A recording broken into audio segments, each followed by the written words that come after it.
Hi hello నమస్తే welcome to విజయ మా ఊరు ఆడియో బుక్స్ ఛానల్. నేను విజయలక్ష్మిని. ఫ్రెండ్స్, నవల స్రవంతిలో శ్రీమతి యద్దనపూడి సులోచన రాణి గారి ఆశల శిఖరాలు నవల ఆడియోగా వినిపిస్తున్నాను కదా. మరి ఈరోజు ఆశల శిఖరాలు నవల ఆడియో 7వ భాగం వినిపించబోతున్నాను. మరి ఆలస్యం చేయకుండా కథలోకి వెళ్ళిపోదాం పదండి. ఈ గది 2 సంవత్సరాల నుంచి ఉపయోగించడం లేదని ఆవిడ అన్నారు. కానీ దీన్ని చూస్తుంటే అలా అనిపించడం లేదే నాకు అన్నాను నేను. ఉపయోగించడం అంటే ఎవరూ వాడుకోని మాట నిజమే, కానీ రోజు శుభ్రం చేస్తాం. అత్తయ్య తీరుబడైనప్పుడల్లా ఈ గదిలోకి వచ్చి ఏదో ఒకటి సర్దుతూనే ఉంటుంది. నేను అంతే. మాకెందుకో ఈ గది చూస్తుంటే బావ పోయినట్టే అనిపించదు. ఇంకా ఎప్పుడో తిరిగి వచ్చేస్తాడన్నట్టే ఉంటుంది. ఈ గదిని చూసిన ఎవరైనా అదే అనుకుంటారు అన్నాను. సత్య, మంచినీళ్లు పెట్టమ్మా గదిలో, సుభద్రమ్మ గారి కేక వినిపించింది. అలాగే. సత్య చప్పున బయటికి వెళ్ళింది. మంచినీళ్లు తెచ్చి టేబుల్ మీద పెట్టి వెళ్ళిపోబోతూ క్షణం ఆగింది. ఎదురుగా టేబుల్ మీద సత్య ఫోటో బస్ట్ సైజులో ఉంది. ఒక్క నిమిషం దాన్ని తదేకంగా చూసిన సత్య ఫోటోని పక్కకి తిప్పి బోర్లా పడేసింది. అన్యాయం అన్నాను. ఏంటన్యాయం? నా వైపు తిరిగింది. నాకు మంచి కలలు రావడం నీకు ఇష్టం లేదా అన్నాను. నేను మీకు మందిచ్చాను, మీకు అసలు కలలు రావు, మంచి నిద్ర పడుతుంది అంది. థ్యాంక్స్ అంటూనే చేయి చాచి ఫోటో తీసి సరిగ్గా పెట్టాను. నేను లైట్ తీసేసి వెళుతున్నాను, చీకట్లో మీకేవీ కనిపించవు. తీసేయండి లైటు, నాకు చీకట్లో చూసే అలవాటుంది. సత్య పెదవుల మీద చిరునవ్వు కదిలింది. సరే, good night, wish you happy dreams. ఆ మాటలు అలవాటైనట్టే యాంత్రికంగా వచ్చేశాయి. Thank you. సత్య లైట్ తీసి తలుపుల దగ్గరకేసి వెళ్ళిపోయింది. నా మనసు నేను ఎన్నడూ ఎరగనంత ప్రశాంతంగా హాయిగా ఉంది.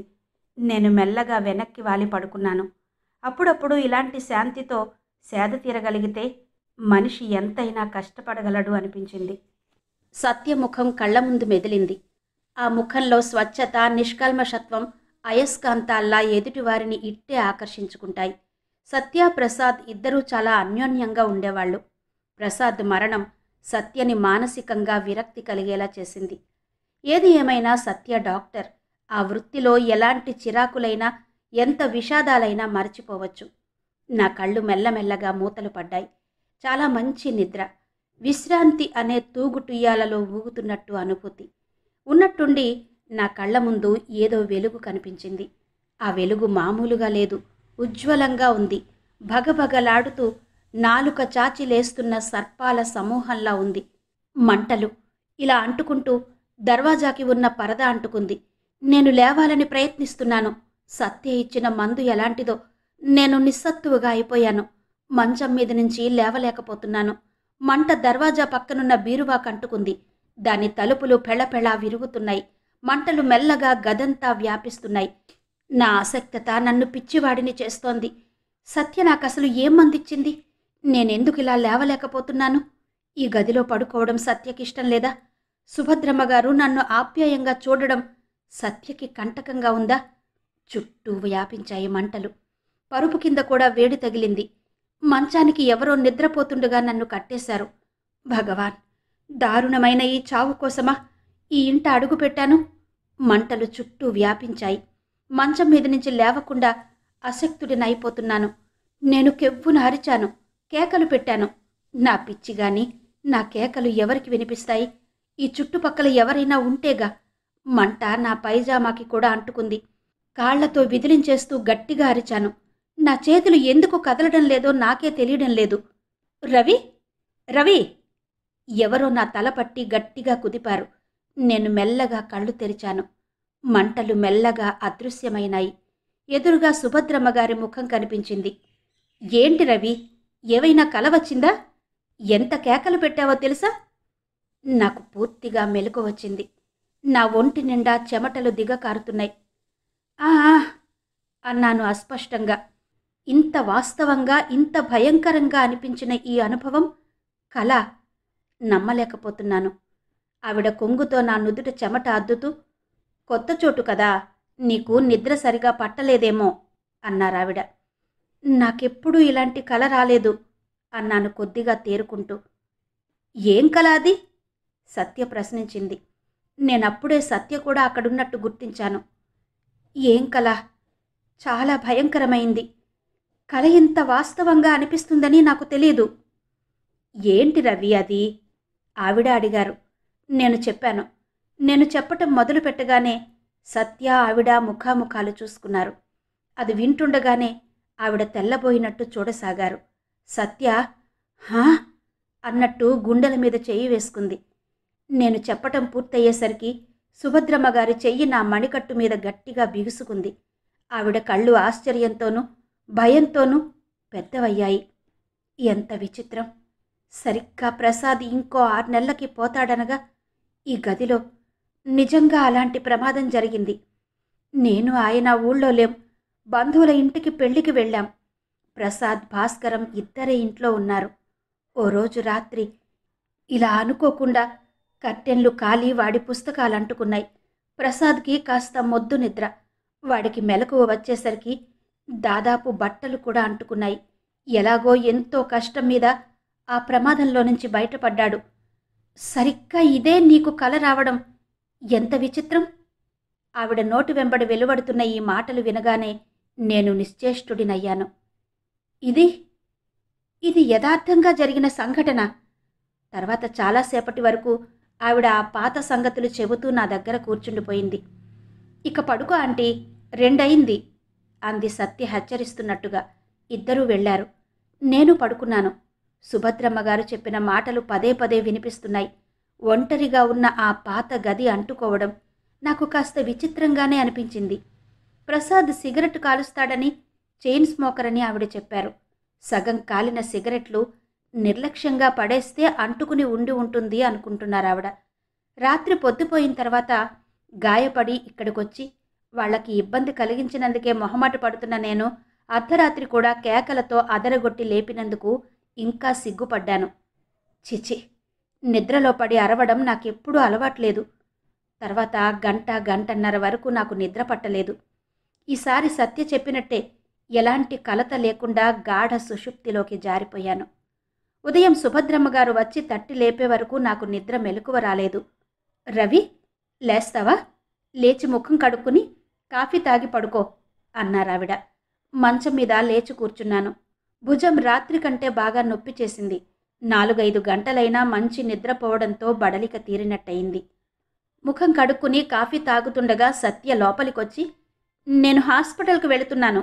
ఆంటీకి చెప్పాను, ఈ పూట మీరు ఎక్కడికి కదలొద్దు, పూర్తిగా విశ్రాంతి తీసుకోండి అంది. అప్పుడే స్నానం చేసి తెల్లటి బట్టలు ధరించిన సత్య రాత్రి మంచుకి తడిసిన మల్లె పువ్వులా కనిపించింది.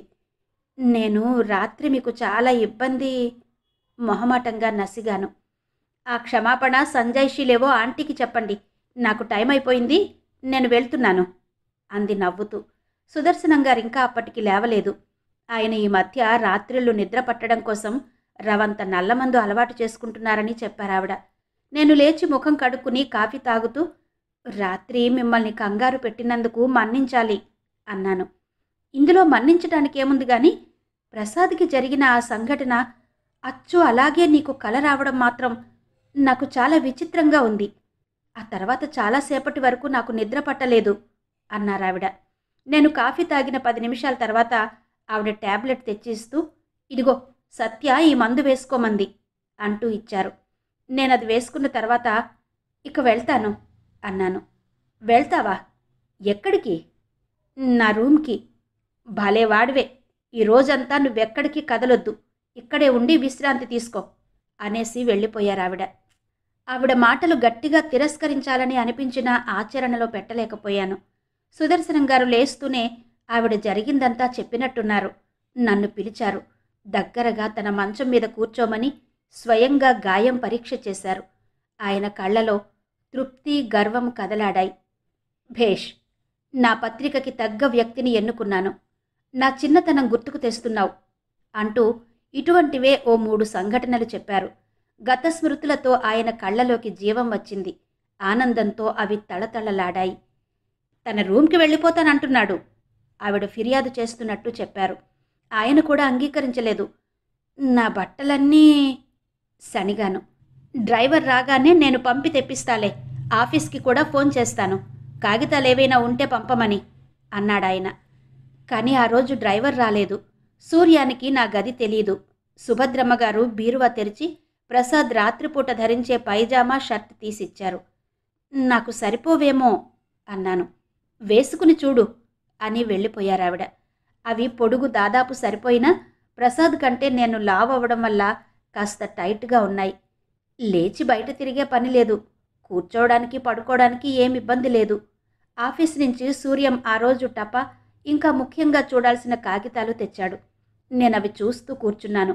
12 గంటలు దాటుతుండగా ఆవిడ, రవి, భోజనం వడ్డించానురా అని పిలిచారు. మన దేశంలో మత సామరస్యం అనే వ్యాసం రాస్తున్నాను నేను. అది దాదాపు పూర్తి కావచ్చింది. ఆఖరి పేజీ వ్రాస్తున్నాను. నేను గబగబా ముగిస్తుండగా ఇంతలో, ఇదేంటి, ప్రసాద్ గది తలుపులు తెరిచి ఉన్నాయే ఈరోజు అన్న భాస్కరం స్వరం వినిపించింది. నువ్వా?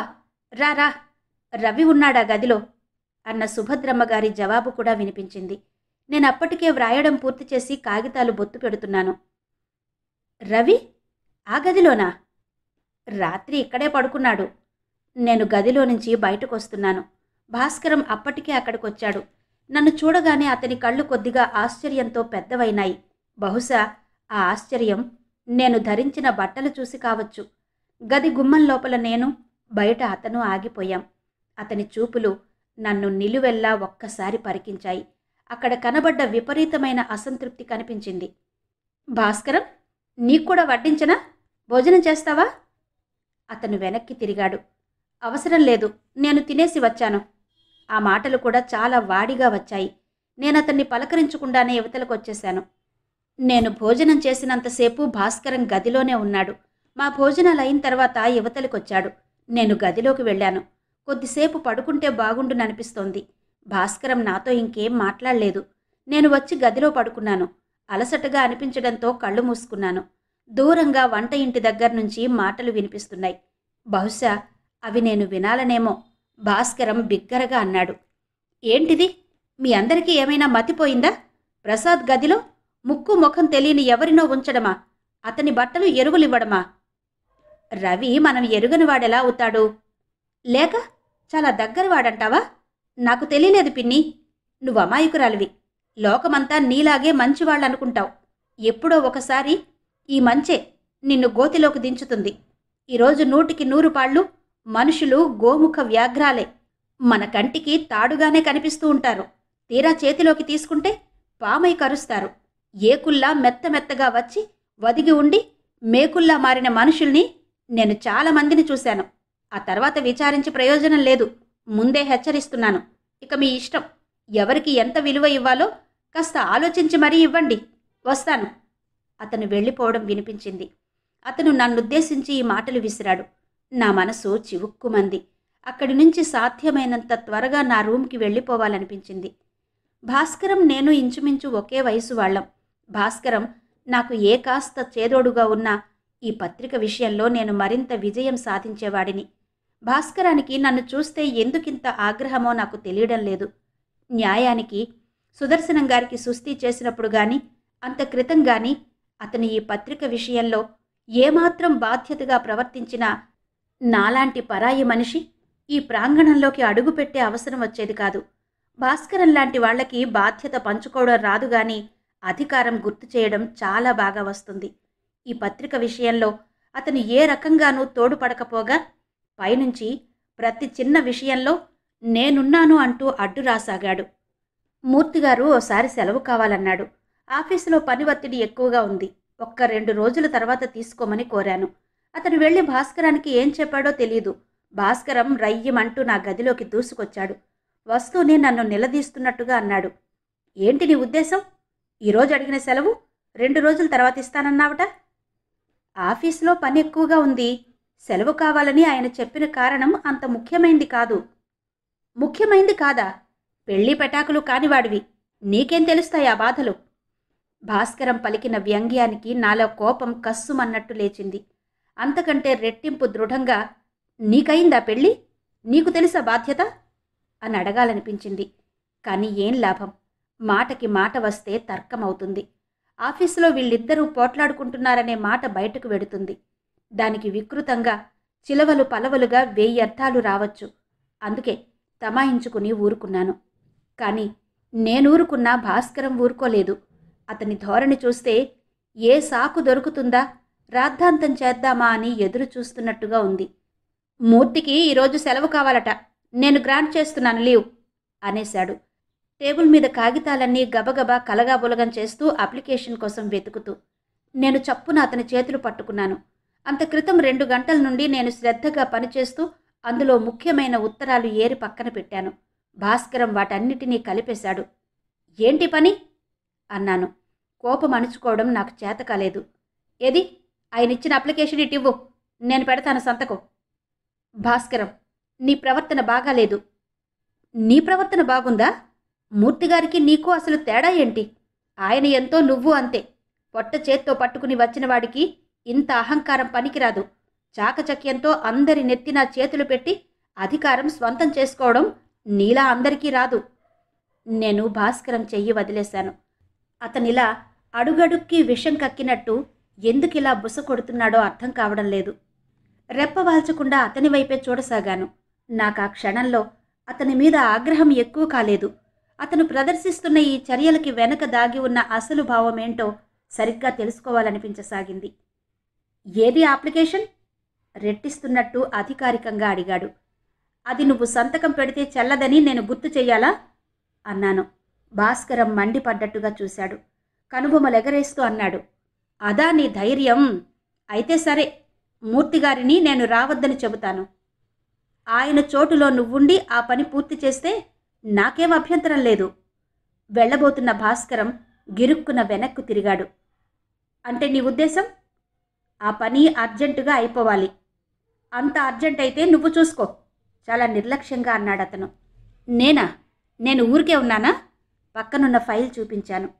ఊరికే ఉండగా ఏం చేస్తున్నావు? అసలు నువ్వు పట్టుమని పని చేసిందెక్కడ? సత్యతో కులాసాగా కబుర్లు చెప్పడానికి ఎక్కడ లేని టైము చాలటం లేదయ్యే. నా ముఖంలోకి సర్రున రక్తం ఒక్కసారి పొంగి వచ్చింది. గర్జిస్తున్నట్టుగా అన్నాను. భాస్కరం, హద్దు మీరి మాట్లాడకు. నీ హద్దులు నువ్వు మర్చిపోకు. ఏ, నేనన్నది అబద్ధమా? సత్య నిన్న ఆఫీసుకు రాలేదు? ఆ టైంలో మూర్తిగారు వాళ్ళందరూ కాఫీకి వెళితే ఈ గదిలో మీరిద్దరూ పకపకలాడుతూ కూర్చోలేదు? నేను నోట మాట రానివాడిలా చూడసాగాను. నిన్న మధ్యాహ్నం హాస్పిటల్ నుంచి ఇంటికి వెళుతూ సత్య ఇక్కడికి వచ్చిన మాట నిజమే. ఉదయం ఎక్కువగా పని ఉండడం వల్ల నేను సుభద్రమ్మ గారింటికి వెళ్ళలేదు. నా భుజం మీద గాయం నేను అనుకున్న దానికంటే త్వరగానే నయమైంది. నేను ఉదయం వెళ్ళకపోవడంతో సుభద్రమ్మ గారు నా అశ్రద్ధ గురించి నొచ్చుకుని సత్యకి మరీ మరీ చెప్పడంతో సత్య మధ్యాహ్నం ఇక్కడికొచ్చింది. నా గాయానికి ఉన్న కట్టు విప్పి ఇంకా కొద్దిగా పచ్చి ఉండడంతో ప్లాస్టర్ వేసింది. నిన్న సత్య వచ్చి ఇక్కడ ఉన్న సమయం పట్టుమని 15 నిమిషాలు కూడా లేదు. సరిగ్గా నేను కాఫీ తాగబోయే ముందొచ్చింది.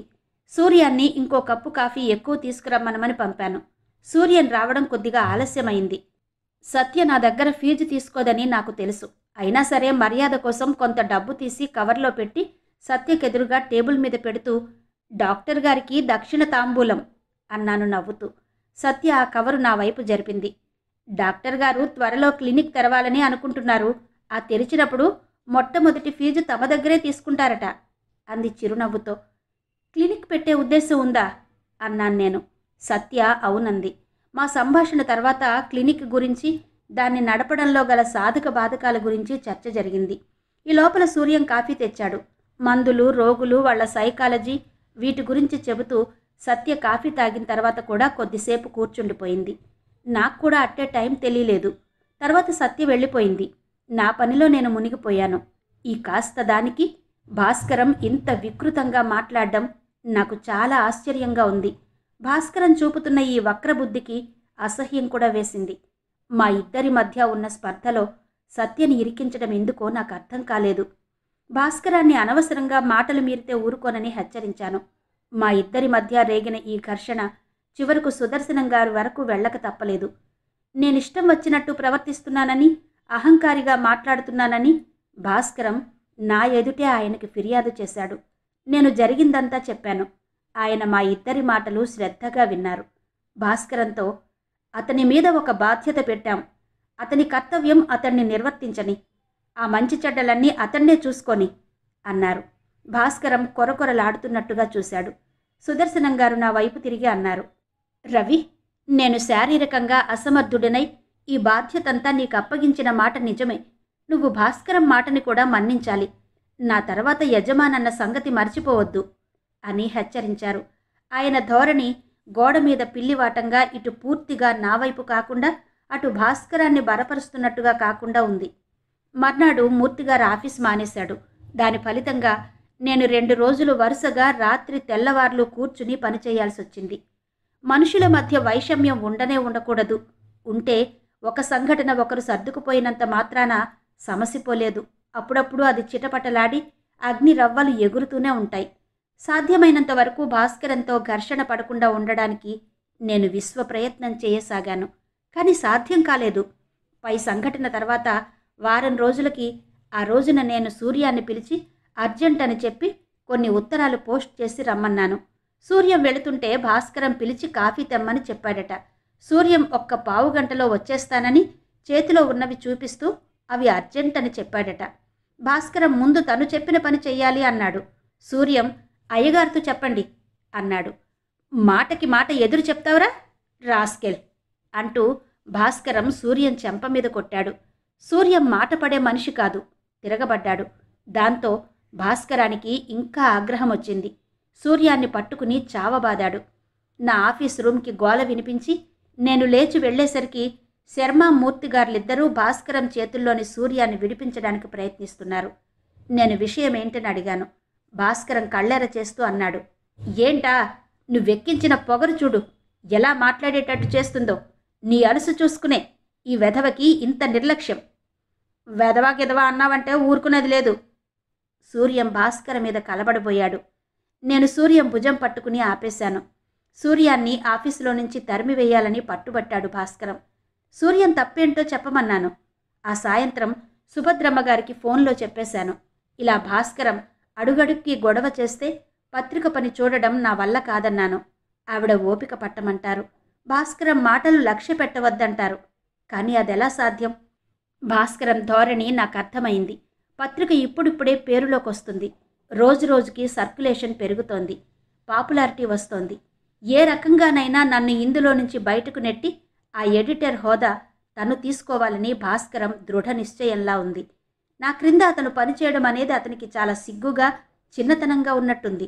రాను రాను అతని చేష్టల మూలంగా, మాటల ధోరణిని బట్టి అతని మనసులో నేను కంటకంగా తయారైనానని, సాధ్యమైనంత త్వరలో నన్ను తీసి అవతల పడేయాలని అతను తహతహలాడుతున్నట్టు నేను తెలుసుకోగలిగాను. భవిష్యత్తు పట్ల అన్ని నమ్మకాలు పోగొట్టుకున్న చీకటి దినాల్లో నా చేతికి అదృష్టవశాత్తు దొరికిన ఆధారం ఇది. దీన్ని ఆలంబనగా చేసుకుని నా ఆశలు, కలలు యథార్థ రూపానికి తెచ్చుకోవడానికి నిరంతరం కృషి చేస్తూ రాత్రనక పగలనక శ్రమ పడుతున్న నేను ఓ పట్టాన ఓటమి ఒప్పుకోవడానికి, దీని నుండి విడిపోయి వెళ్ళిపోవడానికి సిద్ధంగా లేనని భాస్కరానికి తెలియదేమో. నన్ను ఎలాగైనా వెళ్ళగొట్టి తీరాలని భాస్కరం పట్టుదల. ఏమైనా సరే ఈ పత్రికని వదలకూడదని నా గట్టి నిర్ణయం. దాంతో మేమిద్దరం ప్రత్యర్థులుగా తయారయ్యాం. మా మధ్య పరోక్షంగా యుద్ధం ప్రారంభమైంది. నేను రాత్రింబవళ్ళు దీక్షతో చేసిన కృషి ఫలించింది. జ్వాలాముఖి నేననుకున్న దానికంటే వేగంగా సాటి పత్రికల్లో ఒక ప్రత్యేకతని సంపాదించుకుంది. దాని ఎడిటర్గా నాకు నలుగురిలో గుర్తింపు, గౌరవం కలగసాగాయి. ఎప్పటికప్పుడు ఏదో ఒక కొత్త శీర్షిక ప్రవేశపెట్టాలి. ఇంకా ఇంకా కొత్తదనం పాఠకులకి రుచి చూపించాలని నా మనసు తహతహలాడేది. జ్వాలాముఖితో పాటు వస్తున్న పత్రికలని ప్రతి ఒక్కదాన్ని శ్రద్ధగా పరిశీలించేవాడిని. బాగున్న వాటిని ఎందుకు బాగున్నాయో గమనించేవాడిని. బాగాలేని పత్రికలు ఎక్కడ ఎందుకు పాఠకుల నిరసనకు గురవుతున్నాయో శ్రద్ధగా పరిశీలించేవాడిని. ఆ విషయాలు నా పత్రికకి రాకుండా జాగ్రత్త పడేవాడిని. ఈ మధ్య సుభద్ర అన్న కలం పేరుతో ఆడవారికి ప్రత్యేకం అంటూ ఒక శీర్షిక మొదలుపెట్టాను. అందులో ప్రశ్నలు, జవాబులు, వంట వార్పు, గృహాలంకరణ, సంసారాలు ఆనందమయంగా నిలుపుకోవడం మొదలైన శీర్షికలు పెట్టి వాటికి కొన్ని పేజీలు కేటాయించాను. 2-3 నెలల్లో నేను ఊహించలేనన్ని ఉత్తరాలు, సలహాలు, సంప్రదింపులు కుప్పలు కుప్పలుగా వచ్చి పడ్డాయి. నాకు టైం ఉన్నంత వరకు, సాధ్యమైనంత వరకు అవి చూసేవాడిని. ఇంకేదైనా ముఖ్యమైన పని ఉన్నప్పుడు అవన్నీ సుభద్రమ్మ గారికి పంపేవాడిని. సత్య కూడా ఆవిడికి సహకరించేదట. ఇద్దరూ కలిసి నా భారాన్ని కాస్త తగ్గించేవారు. సుభద్రమ్మ గారికి తెలిసిన వాళ్ళు చాలామంది ఉన్నారు. నేను ఆ పరిచయాలన్నీ కొంచెం నేర్పుగా, యుక్తిగా పత్రిక పెరగడానికి ఉపయోగించుకునేవాడిని. పత్రిక వెల పెంచడానికి సుదర్శనం గారు ఓ పట్టాన ఒప్పుకోలేదు. అనా వస్తువు పావలాకు అమ్మడం నేరం అన్నారాయన. అది తెలివిగా పాఠకుల్ని మోసం చెయ్యడం అన్నారు. ఆయన వాదన నాకర్థం లేనిదిగా అనిపించింది. పేపరు ధర ఆకాశాన్ని అంటుతోంది. మంచి పేపరుతో పత్రిక తీసుకురావాలంటే బ్లాక్లో కొనక గత్యంతరం లేదు. అయినా ప్రపంచంలో ప్రతి చోట అనా వస్తువు పావలాగా పెరిగినప్పుడు ఈ పత్రిక ధర పెంచడంలో అన్యాయమేముంది? ధర పెంచకపోతే లాభాలు కనిపించవు. ఎంత వచ్చినా నష్టమే మిగులుతుంది. సుభద్రమ్మ గారు అప్పటికి సుదర్శనం గారిని బలపరుస్తున్నట్టు మొదలుపెట్టి చివరికి నా అభిప్రాయానికి విలువ ఇవ్వడంతో నా మాటే నెగ్గింది. పత్రిక ధర పెంచి ఊరుకోలేదు. పెంచిన ధరకి ప్రతిఫలంగా పాఠకులకు ఇది న్యాయమే సుమా అనిపించేటట్టు, ఇంకొంచెం సర్వాంగ సుందరంగా ఉండేటట్టు జాగ్రత్త పడసాగాను. స్త్రీ పురుషులు, వయోవృద్ధులు అనే వివక్షత లేకుండా ఎవరు ఏ వయస్సు వాళ్ళు ఆ పత్రిక తెరిచినా వారికి సంబంధించినదేదో అందులో ఉండేటట్టు చూడసాగాను. ముఖ్యంగా యువతీ యువకుల సమస్యలు, వాళ్ల సాధక బాధకాలు, వయస్సు చెల్లిన వాళ్ల ఇబ్బందులు, వారి కష్ట నిష్ఠూరాలకి కూడా ప్రాధాన్యత ఇవ్వడంతో ప్రతి ఒక్కరిని కాస్తో కూస్తో తృప్తిపరచడం జరిగింది. పత్రికలో క్రమంగా వస్తున్న మార్పులని జాగ్రత్తగా గమనిస్తున్న సుదర్శనం గారు అప్పుడప్పుడు, రవి, నిన్ను మొట్టమొదటి చూసినప్పుడు ఇంత పక్కా వ్యాపారవేత్తవి అని అనుకోలేదు సుమా. పత్రిక చుట్టూ ముందు గ్లామర్ పెట్టావు, దాన్ని క్రమంగా డబ్బు చేసుకుంటున్నావు అంటూ వ్యాఖ్యానించేవారు. నిజమే, ఇదంతా వ్యాపార సరళి. ఏ వ్యాపారమైనా సరే అభివృద్ధి చేసుకోవాలంటే దీనికి మూల సూత్రాలైన కొన్ని చిట్కాలు తెలుసుకోవాలి. నలుగురిలో నాకొక ప్రత్యేకత లభించడంతో అసలు నేనెవరు అనే ఆరా వచ్చింది. సుదర్శనం గారు అదృష్టవంతుడు, సమర్థుడు, ఉత్సాహవంతుడు, యువకుడు అయిన వ్యక్తి ఎడిటర్గా దొరికాడు. అతని సారథ్యంలో మూలపడింది అనుకున్న పత్రిక మళ్లీ జీవం పుంజుకుంది అని చెప్పుకుంటున్నారు. ఒకరిద్దరు సుభద్రమ్మ గారిని, ఎవరండి ఆ రవి, అతనికి మీకు ఎలా పరిచయం అంటూ కుతూహలంగా అడగసాగారట. సుభద్రమ్మ గారు అప్పుడప్పుడు నాకు టిఫిన్ పెడుతూనో కాఫీ ఇస్తూనో ఈ మాటలు చెప్పేది. నాకు ఆ మాటలు వినిపించేటప్పుడు ఆవిడ పెదవుల మీద చిరునవ్వు, ఆ ముఖంలో సంతృప్తి చూస్తే చాలా హాయిగా అనిపించేది. నేను పడ్డ శ్రమ ఫలించింది, కోరుకున్నది లభించింది అనే తృప్తి కలగసాగింది. పరువు ప్రతిష్టలు పుష్కలంగా గల సుదర్శనం గారి పుణ్యమా అని నాకు అనేక రకాల వ్యక్తులతో పరిచయం కలగసాగింది. కొత్త ప్రపంచం చూస్తున్నట్టు అనుభూతి కలిగేది. నాకిది వరకు లేనివాళ్ల బాధలే తెలుసు. దారిద్ర్యం ఎంత భయంకరమైనదో, అది మనుషుల్ని ఎలా కృంగదీస్తుందో అనేక సంఘటనల ద్వారా కళ్లకు కట్టినట్టు చూశాను. ఇప్పుడు ఉన్నవాళ్ల ఇబ్బందులు కూడా తెలుసుకోగలిగాను. ఈ ప్రపంచంలో డబ్బుంటే సర్వ సౌఖ్యాలు అనుభవించవచ్చునని నమ్ముతూ వచ్చిన నాకు ఆ నమ్మకం సడలిపోసాగింది. మనిషి జీవితంలో పడే దగాలకి, అతని అదృష్ట దురదృష్టాలు తిరిగే వంకరలకి, కలిమిలేములతో బొత్తిగా సంబంధం లేదని తెలుసుకోగలిగాను.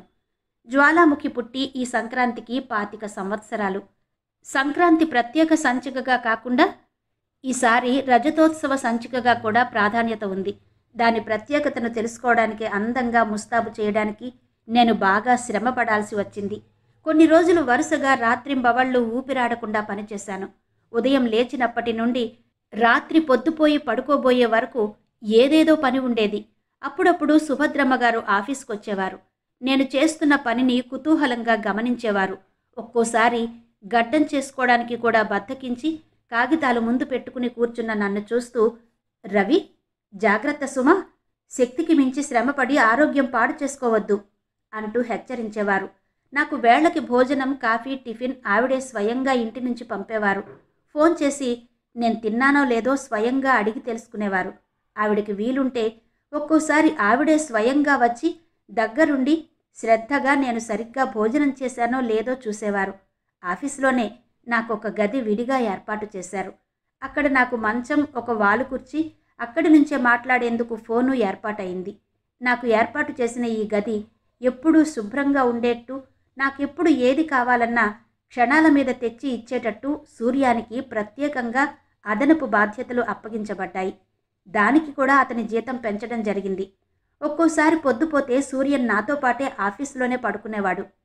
సుభద్రమ్మ గారు ఒకసారి నాకు స్పష్టంగా చెప్పేశారు, రవి, మూర్తి, శర్మ వీళ్ళెవరూ నీకు సరిగ్గా సహకరించకపోతే వాళ్ళని తీసేయ్. నీకు నచ్చిన వాళ్ళని, తెలిసిన వాళ్ళని, నీకు చేతి కింద బాగా సాయంగా ఉండగలిగే వాళ్ళనే చూసి పెట్టుకో అన్నారు. నాకు కూడా మనసులో ఇది ఉంది. పనంటే కేవలం జీతం కోసం చాకిరీ చేస్తున్నాం అనే ఉద్దేశం కాకుండా ఆ చేస్తున్న పని బాధ్యతగా గుర్తించి అందులో ఆనందం చూడగలిగే మనుషులు కావాలి. పత్రికకి కాస్త లాభాలు రావడం మొదలు పెట్టగానే సుదర్శనం గారు చేసిన మొట్టమొదటి పని అందరికీ జీతాలు పెంచారు. శర్మ, మూర్తి వాళ్ళకి కూడా పెరిగాయి. వాళ్ల ప్రవర్తనలో మార్పు వచ్చింది. ఇప్పుడు వాళ్ళు ఈ పత్రికను వదిలిపెట్టి వెళ్ళడానికి ఇష్టపడ్డం లేదు. కానీ నాకు వాళ్ళిచ్చే గౌరవం మాత్రం పై నటనే. సుభద్రమ్మ గారికి నాకు మధ్య తరిగిపోతున్న దూరం, మా మధ్య మొలకెత్తి బలంగా పెరుగుతున్న ఆత్మీయత వాళ్ళెరగంది కాదు. ఆవిడ నాకు అన్ని అధికారాలు ఇస్తున్నారు. కన్న కొడుకులా చూసుకుంటున్నారు. ఆడపులిలా ఆవిడే గనక లేకపోయినట్టయితే వీళ్ళెప్పుడో నాకు సుదర్శనం గారికి మధ్య నిప్పురవ్వ వేసి భగ్గుమనిపించేవారు. నిన్న మొన్న వాళ్ల కళ్ల ముందు అడుగుపెట్టిన నేను ఇంత త్వరగా ఇంత ఆప్యాయత సంపాదించుకోవడం, ఇన్ని అధికారాలు స్వంతం చేసుకోవడం వాళ్ల కంటికి మెరమెరగా ఉంది. వాళ్ళంతా భాస్కరం గ్రూప్. నా దగ్గర అతి వినయం నటిస్తూనే భాస్కరం దగ్గర తాళం వేయగల చతురులు. ఎప్పటికప్పుడు వీళ్లతో జాగ్రత్తగా ప్రవర్తించడం, వాళ్లని కనిపెట్టి ఉండడం, ఇది నాకో అదనపు శ్రమ అయిపోయింది. ఒకచోట పనిచేసే వాళ్ళంతా అన్నదమ్ముల్లా ఐకమత్యంలో మెలగకపోతే అదెంత బాధో అనుభవపూర్వకంగా తెలుసుకోగలిగాను. రజతోత్సవ సంచికగా, సంక్రాంతి ప్రత్యేక సంచికగా జ్వాలాముఖి అందంగా అప్సరసలా ముస్తాబై మార్కెట్లోకి వెళ్ళింది. వెంటనే అందరి దగ్గర నుంచి అభినందనలు, ప్రశంసలు వాన జల్లులా కురిశాయి. గురు చూసి బాణం విసిరిన వ్యక్తి తను చూసిన లక్ష్యాన్ని తగిలినప్పుడు పొందే ఆనందమే నాకు కలిగింది. పత్రిక సర్క్యులేషన్ పెరిగిన కొద్దీ రీడర్స్కి నాకు సాన్నిహిత్యం అధికం కాసాగింది. నేనంటే వాళ్లకి గురి, వాళ్లంటే నాకు అభిమానం కలగసాగాయి. జ్వాలాముఖి రజతోత్సవ సంచికలో సుదర్శనం గారి జీవిత చరిత్ర క్లుప్తంగా ఫోటోలతో సహా ప్రచురించాను. ఆయనను గురించి ఆయన నాకేనాడూ చెప్పలేదు. సుభద్రమ్మ గారి ద్వారా, ఆయన మిగతా స్నేహితుల ద్వారా నాకు కావలసిన సమాచారం సేకరించాను. నాకు తెలిసిన అత్తయ్య, మామయ్య అంటూ సత్యచేత ఒక వ్యాసం వ్రాయించాను. పత్రికను గురించిన ప్రశంసలు సుభద్రమ్మ గారికి కూడా అందాయి. ఈ ప్రశంసలు విన్న తర్వాత కొంతమంది స్వయంగా ఇంటికి వచ్చి అభినందించి వెళ్ళిన తర్వాత సుదర్శనం గారు నన్ను రమ్మనమని కబురు చేశారు. నేను వెళ్ళాను. సుభద్రమ్మ గారు కూడా అక్కడే ఉన్నారు. ఆయన మంచం మీద కూర్చుని ఉన్నారు. ఆయనలో నేనింత క్రితం ఎన్నడూ ఎరగని ఒక రకమైన ఆనందాన్ని స్పష్టంగా చూడగలిగాను. ఆయన ఎలాంటి ఉపోద్ఘాతం లేకుండా సూటిగా అనేశారు, రవి, ఆరిపోతున్న దీపాన్ని నూనె పోసి వత్తి సరిచేసి మళ్లీ కాంతిగా వెలిగేలా చేశావు. ఈ జ్యోతి 10 కాలాల పాటు ఇలాగే నిలవాలని నా ఆశ, ఆశీస్సులు కూడా. నువ్వు యువకుడివి, సోమరిపోతివి కాదని నాకు తెలుసు. ఇంకా నీవు కష్టపడి ఈ పత్రికని నీ స్వంతం చేసేసుకో. నేను ఈ రోజునే లాయర్ గారికి కబురు చేశాను. ఒకవేళ నేను పోతే నా తర్వాత దీని మీద సర్వాధికారాలు నీకెలా చెందాలో తెలుసుకుంటావు. విల్లులో అవి వ్రాశాను. నా కళ్ళెదుటే శిథిలమైపోతుందనుకున్న ఈ పత్రిక సమర్థుడైన నీ చేతికి రావడం, దీని అభివృద్ధిని కళ్ళారా నేను చూసుకోవడం, ఇది కేవలం నా అదృష్టం అనిపిస్తోంది. ఇంతకాలానికి మా ప్రసాద్ పోయిన తర్వాత మళ్ళీ ఈనాటికి నేను ఆ దుఃఖం మరిచిపోగలిగానంటే నువ్వు నమ్ముతావా అన్నారు. నాకు వెంటనే సమాధానం చెప్పడానికి నోట్లో నుంచి మాట పెగల్లేదు. నా మనసు ఆర్ద్రమైంది. వాళ్లలో గూడు కట్టుకున్న పుత్ర శోకాన్ని క్షణకాలమైనా మరిపించగలిగినందుకు నాకు సంతోషంగా అనిపించసాగింది. ఇంతకంటే నేను కోరుకునేదేమీ లేదు.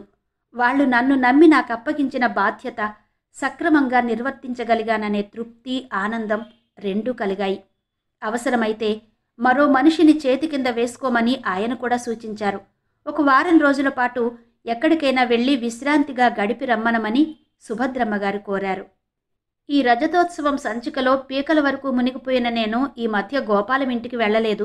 గోపాలం కూడా ఒక్కసారి కూడా నన్ను చూడ్డానికి ఇంటికి రాకపోవడం నాకు ఆశ్చర్యం వేసింది. మేమిద్దరం ఒకళ్ళని ఒకళ్ళం చూసుకోకుండా ఇన్ని రోజులుండడం ఇదే ప్రథమం. జీతం తీసుకోగానే పిల్లలకు బిస్కెట్లు, చాక్లెట్లు, సీతకి గోపాలానికి ఇన్ని పళ్ళు పువ్వులు కొనుక్కుని గోపాలం ఇంటికి వెళ్ళాను. నా మనసు ఉత్సాహంతో ఉరకలు వేస్తోంది. నేను సాధించిన విజయం గోపాలానికి ఈ పాటికి తెలిసే ఉంటుంది. ఆ రోజున నన్ను ఈ పత్రికలో చేరవద్దని హెచ్చరించాడు. ఇప్పుడేమంటావు అని అడగాలి. వారం రోజుల పాటు ఎటైనా వెళ్ళమని సుభద్రమ్మగారు మరీ చెబుతున్నారు. ఎక్కడికైనా వెళ్ళేటప్పుడు వెంట గోపాలాన్ని, సీతని, పిల్లల్ని కూడా తీసుకెళ్ళాలి. నాకెందుకో వాళ్ల మధ్య ఉంటే నాకు ఒక కుటుంబం ఉంది అనే హాయి కలుగుతుంది. ముఖ్యంగా సీతని చూస్తే స్వంత చెల్లెలి దగ్గరికి వచ్చినట్టుంటుంది. నేనెక్కిన ట్యాక్సీ గోపాలం ఇంటి ముందుకొచ్చి ఆగింది. మీటర్ చూసి డబ్బులు చెల్లించి 2 చేతులతో ప్యాకెట్లు పట్టుకుని గోపాలం ఇంట్లోకి అడుగుపెట్టాను. నన్ను చూడగానే పిల్లలు పరిగెత్తుకొచ్చారు. అమ్మా, మావయ్య వచ్చాడే అని అరుస్తూ నా దగ్గరకొచ్చారు. నేను ప్యాకెట్లు వాళ్ల చేతుల్లో పెట్టాను. ఇంతలో సీత లోపలి నుంచొచ్చింది. గోపాలం లేడా ఇంట్లో? పువ్వులున్న ప్యాకెట్ సీతకు అందిస్తూ అన్నాను. లేరు అంది సీత. ఇప్పుడిప్పుడే రాడా? ఎంతో ఉత్సాహంగా వచ్చిన నాకు చన్నీళ్లు గుమ్మరించినట్టయింది. సీత లోపలికి వెళ్ళింది. నేనక్కడున్న కుర్చీలో కూర్చున్నాను. పిల్లలిద్దరూ వచ్చి చెరో తొడ మీద కూర్చున్నారు. ఇద్దరినీ చేతులతో చుట్టేస్తూ అడిగాను. నాన్న ఉంటే అట్టట్టా తీసుకెళ్దాం అనుకున్నాను. నాన్న లేడుగా అన్నాను. నాన్న ఇంటికి రావడం లేదు మామయ్య. వచ్చినా అమ్మని తిడతాడు, నన్ను బాబుని కొడతాడు కోపంగా మూతి విరుస్తూ అంది పాప. నేను అసత్య వార్త విన్నట్టుగా చూశాను. గోపాలం ఇంటికి రావడం లేదా? వస్తే సీతని తిట్టడమా, పిల్లల్ని కొట్టడమా? నా చెవుల్ని నేనే నమ్మలేకపోయాను. బాబు, పాప, ఇలా రండి మీరు. లోపల నుంచి సీత కోపంగా పిలిచింది. నేను కూడా లేచి వాళ్ల వెనకే వంట ఇంటి గుమ్మం దగ్గరగా వచ్చాను. సీత గ్యాస్ స్టవ్ మీద కాఫీ కోసం నీళ్లు పెట్టింది. నాకిప్పుడేం వద్దు సీత అన్నాను. సీత నా మాట వినిపించుకోనట్టే కాఫీ కలిపే ప్రయత్నం చేయసాగింది. సీతని పరీక్షగా చూశాను. మనిషి చిక్కింది. ముఖంలో నేనెప్పుడూ చూడని దిగులు, నిరాశ కనిపించాయి. ఒంట్లో బాగాలేదా అని అడిగాను. బాగానే ఉందన్నట్టు తల ఊపింది. పిల్లలు చెప్పేది నిజమేనా? గోపాలం సరిగ్గా ఇంటికి రావడం లేదా? వాళ్ల మొహం వాగుడుకాయలు. వాళ్ళేం మాట్లాడుతున్నారో వాళ్లకే తెలియదు. ఆఫీసులో పని ఎక్కువగా ఉండి ఇంటికి రావడం ఆలస్యమైతే అలా అంటున్నారు. సీత నవ్వుతూ అంది. కాని కళ్లలో నీళ్లు చివ్వున చిమ్మాయి. నా మనసు చివుక్కుమంది. సీత ఏదో దాస్తోంది. పసిపిల్లలవి అర్థం లేని మాటలుగా తీసివేయాలని చేస్తున్న ప్రయత్నం వెనక వేదన దాగి ఉండడం స్పష్టంగా తెలుస్తోంది. నేను నిశ్శబ్దంగా వంట ఇంటి గుమ్మానికి ఆనుకుని నిలబడి ఇల్లంతా కలియ చూడసాగాను. ఈ ఇంట్లో ఇదివరకు నేనెరుగని ఖరీదైన సామాను ఎంతో కనిపిస్తోంది. ఇల్లంతా ఐశ్వర్య చిహ్నాలు కొట్టొచ్చినట్టు కనిపిస్తున్నాయి. కానీ ఎందుకో సీత ముఖంలో కళ తగ్గింది. పిల్లల మొహాల్లో కూడా ఇదివరకటి హుషారు, ఆనందం లేవు. నేను మెల్లగా, నిష్ఠూరంగా అన్నాను. సీత, నేను గోపాలం స్నేహితులమన్న సంగతి నీకు తెలుసు. అతని జీవితంలో ఏదైనా మార్పులొస్తే, అతను వెళ్ళకూడని మార్గాన్ని వెడుతుంటే తెలుసుకుని హెచ్చరించాల్సిన బాధ్యత నాకుంది. బాగా పని ఒత్తిడి వల్ల నేనింతకాలం రాలేకపోయాను. గోపాలం రాకపోవడమే కాక కనీసం నేనెలా ఉన్నానో ఫోన్ చేయడం కానీ చేయలేదు. గోపాలం అంత ఊపిరి తిరగని పనితో సతమతమవుతున్నాడా అన్నాను. సీత కాఫీ కలిపి తెచ్చి నాకిచ్చింది. కప్పు అందుకుంటూ అన్నాను. నిజం చెప్పు సీత, నేను నీ తోబుట్టువు లాంటి వాడిని. నా దగ్గర నువ్వు సంకోచించడం బాగాలేదు. సీత పిల్లలకు హార్లిక్స్ కలుపుతూ అంది. ఈ ఉద్యోగం దొరికితే మా దరిద్రం తీరుతుందని, మా సమస్యలు తీరిపోతాయని అనుకున్నాను. కానీ అనుకున్నదంతా వేరైంది. కొత్త సమస్యలొచ్చాయి. ఈ ఐశ్వర్యం కన్నా నాకా దరిద్రమే బాగుంది. సీత మాటలు జాగ్రత్తగా మననం చేసుకున్నాను. ఈ ఐశ్వర్యం కన్నా ఆ దరిద్రమే బాగుంది. కొత్త సమస్యలొచ్చాయి. ఏంటా సమస్యలు? ఏంటి సీతకెదురైన కొత్త సమస్యలు? గోపాలం ప్రవర్తనలో మార్పెందుకొచ్చినట్టు? కాఫీ తాగుతూ ఆలోచిస్తూ నిలబడ్డాను. అరగంట కూర్చున్నాను. గోపాలం వచ్చే ఆశ లేదని సీత చెప్పడంతో లేచాను. నేను వచ్చి వెళ్ళానని చెప్పు, మళ్ళీ వస్తాను అన్నాను. సీత తల ఊపింది. నేను బయటికి రాబోతుండగా కారొకటి ఆగి ఉంది. నేను ఆగిపోయాను. గోపాలం అందులో నుంచి దిగాడు. డ్రైవింగ్ సీట్లో శాంతి కూర్చుని ఉంది. గోపాలం ఆ పక్క సీట్లో నుంచే దిగాడు. గోపాలం కారు దిగగానే ఇంట్లోకి రాలేదు. అక్కడే నిలబడి చేయూపి కారు వెళ్ళిపోయే వరకు చూస్తూ నిలబడ్డాడు. కారు పూర్తిగా కనుమరుగైన తర్వాత వెనక్కు తిరిగి లోపలికొస్తున్న అతను నన్ను చూడగానే, "ఓ, నువ్వా? ఆహా, బహుకాల దర్శనం" అన్నాడు. నేను లోపలికి వచ్చి కూర్చున్నాను. ఇదివరకు గోపాలం ఇంటికి రాగానే పిల్లలు పరిగెత్తుకు వచ్చి మీద పడేవారు. ఇప్పుడు తండ్రి మాట వినగానే పరిగెత్తుకెళ్ళి పుస్తకాలు ముందేసి కూర్చున్నారు. బూట్లు టకటకలాడిస్తూ లోపలికొచ్చాడు. నేనతన్ని పరీక్షగా చూశాను. ఖరీదైన సూట్లో ఉన్నాడు. "ఇప్పుడే వస్తాను, కూర్చో" అనేసి లోపలికి వెళ్ళాడు. ఆ మాటలో గాని చనువులో గాని ఆదరం లేదు. చాలా కాలం తర్వాత కనిపించాననే ఆనందం కూడా నాకేం కనిపించలేదు. నేనంత పని ఒత్తిడిలో కూడా ఇతన్ని అన్నిసార్లు తలుచుకున్నాను. కలవలేకపోయానే అని తహతహలాడసాగాను. గోపాలానికి నేనసలు గుర్తున్నట్టే లేదు. గోపాలం తిరిగొచ్చాడు. నా పని ఎలా ఉందని అడిగాడు. క్లుప్తంగా చెప్పాను. దాదాపు గంట కూర్చున్నాను. తర్వాత నేను లేచి వచ్చేస్తుంటే గోపాలం నాతో రోడ్డు వరకు వచ్చాడు. దారిని నడుస్తుండగా అన్నాడు, "ఏంటో రవి, ఛీ, చిన్నతనంలో పెళ్లి చేసుకున్నంత బుద్ధి తక్కువతనం లేదు" అన్నాడు. "ఏ?" అన్నాను. "సంసారం అనేది కాళ్లకు అడ్డం పడుతుంటే జీవితానికి ఎదుగు బొదుగు బాగుంటుంది అనుకుంటాం గాని పెళ్ళైతే మగవాడికి మాత్రం ఏం స్వేచ్ఛ ఉంటుంది?" గోపాలం ధోరణి నాకర్థమైంది. గర్భదరిద్రుడికి అనుకోకుండా అంతులేని ఐశ్వర్యం ఎదుట నిలిస్తే కళ్ళు మిరుమిట్లు గొలిపినట్టు శాంతి చూపిస్తున్న రంగురంగుల ప్రపంచంతో మతిపోయిన గోపాలం తన స్వేచ్ఛకి భార్యా పిల్లలు అడ్డం అనుకుంటున్నాడు. కానీ ఇంకెవరైనా అంటే నమ్మొచ్చు. కానీ గోపాలం మారడం నేను నమ్మలేకుండా ఉన్నాను. గోపాలం చిత్తశుద్ధి, జీవితాన్ని గురించి నేర్చుకున్నాననుకున్న పాఠాలు ఏమైపోయాయి? ఈ మహత్తంతా డబ్బు అనే పదంలో ఉందా? గోపాలం స్థితిలో ఉంటే నేను కూడా ఇలాగే చేసేవాడినా?